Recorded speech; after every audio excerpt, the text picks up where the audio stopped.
मरकुस की इंजील मुक़द्दस उसका 5वां बाब और उसकी 28वीं आयत लिखा है, क्योंकि वो कहती थी कि अगर मैं सिर्फ उसकी पोशाक ही छू लूंगी तो अच्छी हो जाऊंगी।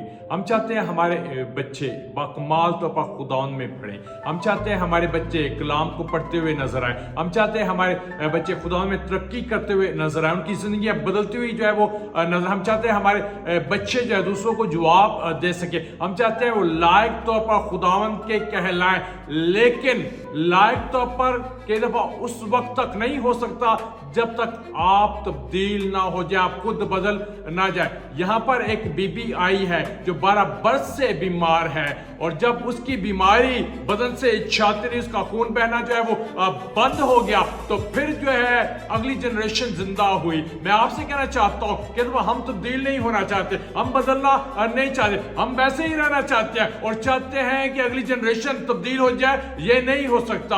आपको बदलना है, आपका खून बंद होना है, आपकी सोचों को बदलना है, आपके ख्यालात को बदलना है, आपने कलाम के मुताबिक चलना है, आपने सारी बातें छोड़नी है जो कलाम के खिलाफ है। यीशु को अपना आप जो है वो देना है, और फिर आप देखोगे आपसे जो छोटी जनरेशन है वो बदलना शुरू होगी, वो तब्दील होना शुरू होगी, वो जिंदा होगी और लायक तौर पर खुदा उनके नाम को जलाल देगी। यीशु के नाम, आमीन।